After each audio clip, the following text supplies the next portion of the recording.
we're going to talk about 4 different tracking and collection exercises that I do with my dogs.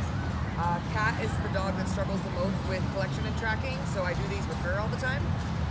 This is how I warm her up every time. We're going to start with the one that's worked the best for her. It's a combination of 2 different theories that I learned from the Japanese teams.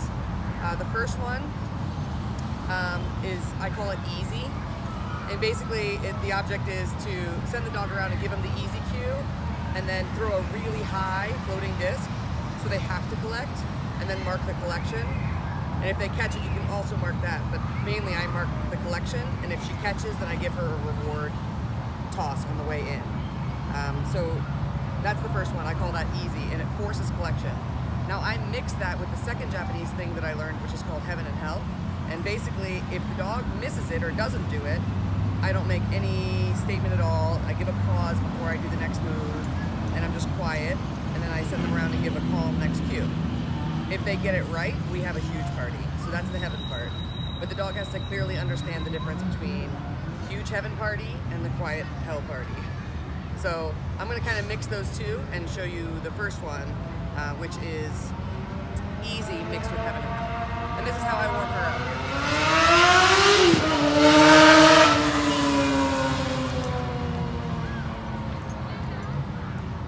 That isn't what I wanted, even though she caught the disc. She didn't collect. So I'm just gonna not say anything here, and I'm gonna give a pause to the game. I like that she made the extra effort for the catch, but at this point I'm marking collection, not the catch. If I was marking the catch, then I would still reward for that. Easy. Yes. Good girl. Very nice. Ready? Okay, so I marked the collection. That was good. She did not catch, so I didn't give her the reward throw. Easy. Yes. Good girl. That was it. Super job. Over. Very nice. Good job. Very nice. That was perfect. Okay, so that is easy mixed with heaven and hell. But there's 2 other methods that I use. Neither one fixed the problem with her or addressed it that has related to competition as much as heaven and hell and easy. Okay, but the next one I learned from Adrian Stoika, and it's basically a high floater in place. You don't cue it at all, you just toss it and the dog waits for it to fall before catching. She will miss this every single time. So I don't use it for her because I don't want to reinforce her missing, but it has worked for some really nice dogs. Yes, good job. So I'm not going to mark that one because she jumped early. Not going to mark that. Okay.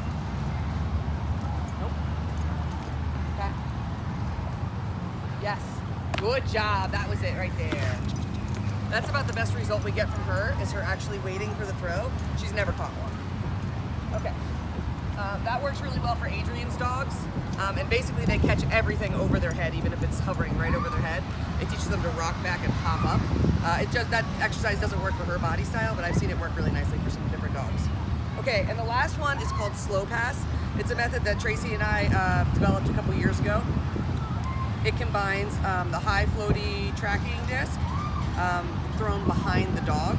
So the dog basically has to force, they have to track the disc slowly behind them. They have to turn towards the disc. It creates interception. So it makes it easier for the dog to track and catch. So do a couple of those.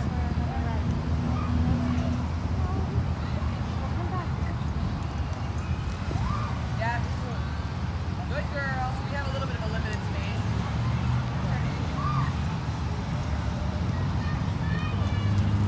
Yes. Good girl. Yeah.